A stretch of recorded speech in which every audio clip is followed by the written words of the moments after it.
What's the difference between the universe and the German Autobahn? The universe has a speed limit, okay? Logically flawed dad jokes aside, the fact that the speed of light, known simply as c in scientific notation, is the unbreakable speed limit of the universe is one of the fundamental laws that underpins our understanding of physics.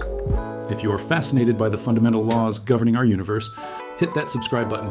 We're a new channel called Past the Surface and trying to reach our first 1,000 subscribers. So joining now makes you one of our true pioneers. But why exactly is this the case, and can we really not go any faster? Before we get into all of that, let's start with the basics. Just how fast is light? This is normally the part of the video where I proclaim that this is a question scientists have puzzled over for millennia, but when it comes to the speed of light, that actually isn't the case. Because for much of human history, it was thought that light didn't have speed at all, that it simply moved instantaneously, reaching its destination at the precise moment it left its point of origin. From our smug vantage point here in the 21st century, that might seem pretty stupid. How could anything, even something as clearly nippy as light, move at what would amount to infinite speed? But when you actually think about it, it isn't all that crazy a conclusion to come to. After all, how the hell do you even begin to go about demonstrating that light has a finite speed? If you wanted to prove that sound doesn't travel at an infinite speed, all you'd have to do is grab a friend, get him to stand as far away from you as possible, and ask him to vigorously bang a drum. Then buy him that pint you promised so he doesn't stop associating with you. The delay between what your eyes see and what your ears hear would show you immediately that sound has a finite speed. And, to be honest, you don't even need to set up a crude experiment like this to prove this rather obvious fact. We see the finite speed of sound in action all the time in everyday life. The boom that comes several seconds after a firework lights up the sky, for example, or an echo in a large empty room. Even the cool ripple effect you get at concerts with the crowd bouncing in time to the music as sound waves travel towards the back of the auditorium. Try and carry out a similar experiment with light. However, something the great Italian polymath Galileo Galilei attempted in 1638, and it's an altogether different story. The experiment Galileo set up was simple. He and one of his assistants each took a covered lantern to the top of two distant hills. Galileo was to uncover his lantern first, and as soon as his assistant saw the light, he would uncover his own lantern, sending the signal back to Galileo. Using his pulse, or perhaps a water clock, Galileo would be able to time how long it took for light to travel between the two hilltops, with a small delay introduced by the reaction time of his assistant. The problem was, this small delay was in fact far, far larger than the actual time it took for the light from the lanterns to cover the distance between the hilltops, which would have been a matter of microseconds. The experiment was a failure, leaving Galileo to conclude that either light did indeed travel instantaneously, or that it moved at a truly incredible speed, considering the fact that Galileo is quite rightly considered one of the greatest geniuses in history. It's quite surprising that we had to wait less than 40 years from the date of this failed experiment for someone else to come along and demonstrate for the first time that light does indeed have a finite speed. That man was Danish astronomer Ole Roma, although ironically enough, his breakthrough was based on an unrelated piece of Galileo's own work. In 1598, King Philip III of Spain offered a prize to anyone who could figure out a way of measuring the longitude of a ship at sea that was out of sight of land. And in 1616, Galileo did exactly that. He had recently discovered the existence of one of Jupiter's moons, Io, and his solution to the king's challenge rested on using the cyclical timing of the eclipses of Jupiter by Io as a kind of cosmic clock. Exactly how that worked isn't relevant for our purposes. But what is relevant is something strange. Ole Roma and fellow astronomer Jean Piccard, not that one, noticed about the period between these eclipses, which seemed to vary depending on the time of the year. Roma realized the anomaly could be explained by the different distances the light was traveling as the Earth and Jupiter moved further, apart or closer together in their respective orbits around the Sun. And if distance was having an impact on the time it took for the light to arrive here on Earth, then it must have been traveling at a finite speed. Roma even had a go at estimating what that speed might be based on his observations. His answer was within a creditable 25% of the real figure. Over the years since, scores of scientists have had a crack at calculating a more accurate measurement for C. By the 20th century, thanks to fancy techniques with exotic names like cavity resonance and laser interferometry, we were able to calculate an exact figure for the speed of light in a vacuum, which is precisely 670,616,629 miles per hour. That's a smidge over 1 billion kilometers an hour, or for you visual learners out there, fast enough for light to travel 7.5 times around the equator in a single second. Yeah, no wonder Galileo struggled to pin it down using his pulse and a couple of lanterns. As a random aside, we now use the speed of light as the basis for how we measure distance too. As of 1983, the official definition of a meter is the distance traveled by light in a vacuum in 1, 299,792,458 of a second, give or take. But does the speed of light really represent the upper limit for the universe? Or is it possible to make something travel faster? Well, there are two ways of approaching that question. The first is practical, and the second, theoretical. Let's start with the practical one. Could we, with our present technology, make something travel faster than the speed of light? Well, the fastest speed ever achieved by a man-made object is a record owned by the Parker Solar Probe, which was landed by NASA in 2018 to investigate the sun's outer corona. That's the aura of plasma that surrounds our home star, and it's this you can see as a glowing halo during a solar eclipse. The Parker Solar Probe is already rattling on at a fair old clip, but by the year 2025, it will have reached its maximum speed, 430,000 miles per hour.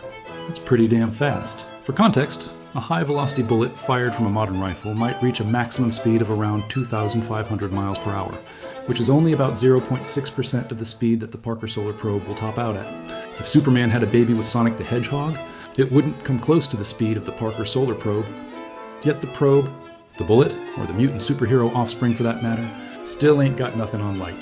The Parker Solar Probe, if you're wondering, would be traveling at around 0.006% of the speed of light. Or to put it another way, if light was Usain Bolt, the Parker Solar Probe would be an asthmatic geriatric with one leg, whose single foot had been superglued to the floor whilst he wasn't looking. So no, from a practical standpoint, faster than light travel is pretty much out of the question for our species with present technology. Anyway, although having said that, we have managed to accelerate non-man-made objects, things we basically just found lying around the universe, to speeds that are much faster than the Parker Solar Probe. The Large Hadron Collider at CERN, buried beneath the border between Switzerland and France near Geneva, is the world's most powerful particle accelerator. It's used to explore conditions as they were in the universe directly after the Big Bang, investigates the general weirdness that is dark matter and dark energy, and it was essential to proving the existence of the fabled Higgs boson, known commonly as the God particle. Using the facility's 27-kilometer particle accelerator, the largest in the world, we've managed to get charged particles like electrons to within a tiny fraction of a percent of the speed of light.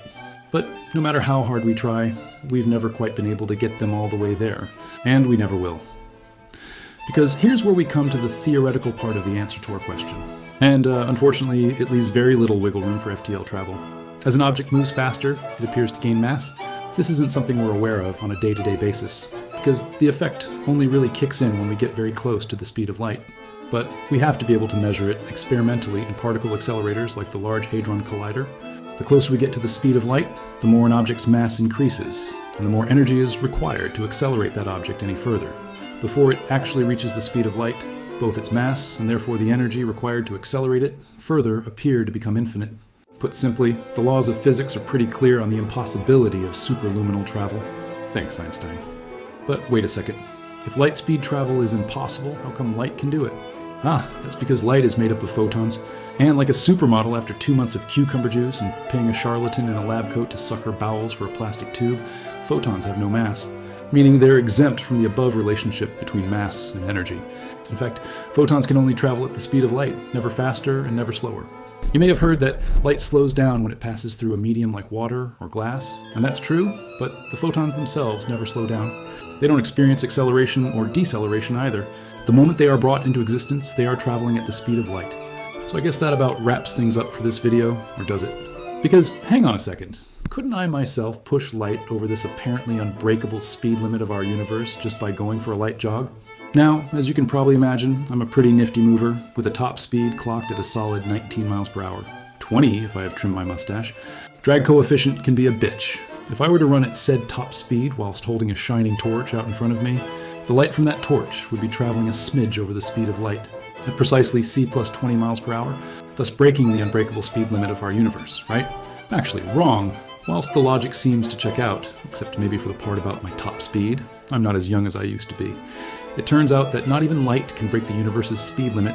It must always travel at the speed of light regardless of who observes it and from where, which is, when you think about it, really bloody weird.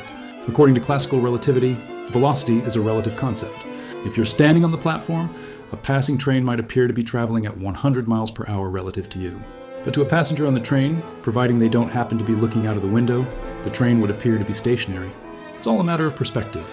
If you'd like a more immediate example, take a look at the ground beneath your feet.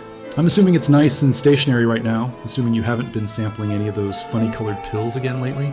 But then again, we know that the Earth is actually rotating at around 1,000 miles per hour at the equator, not to mention orbiting the Sun at a healthy 67,000 miles per hour.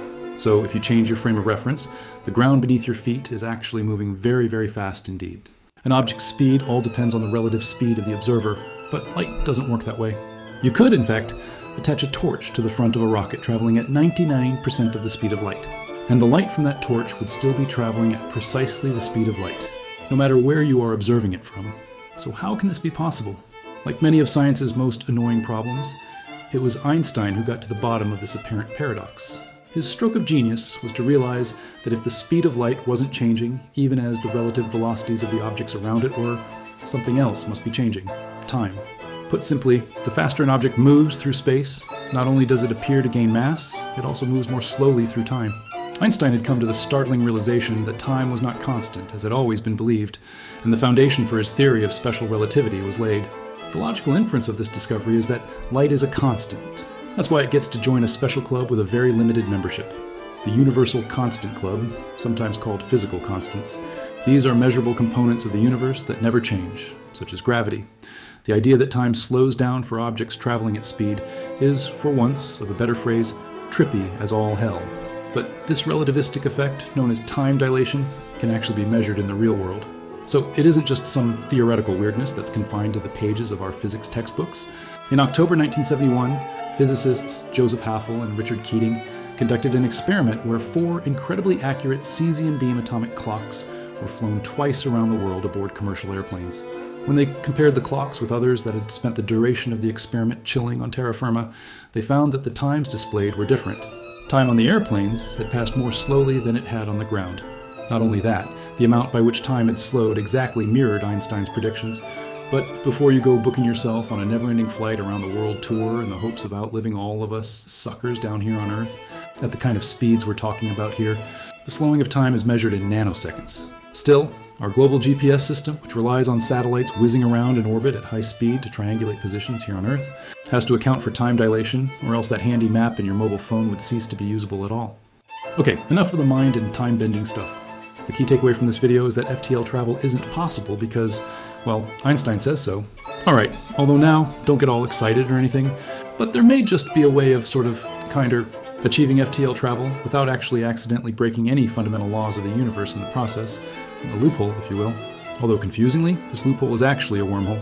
Einstein, he really got around, didn't he? He predicted the existence of wormholes in his general theory of relativity. We haven't actually found any yet, but if they do exist, wormholes might essentially represent shortcuts through space caused by the warping of space-time. And by traveling through one, you could potentially cover billions of light years in mere seconds without having to move faster than light at any point, which would prove very valuable if we ever have ambitions of exploring other stars and even other galaxies. Okay, this one goes a bit weird. So to sum up, light is fast, but you can't make anything else travel that fast because Einstein... Oh, and if you start thinking too much about special relativity, the universe as you know it will stop making any kind of sense, and bits of your brain will probably start dribbling out of your nose. And on that note, thanks for watching.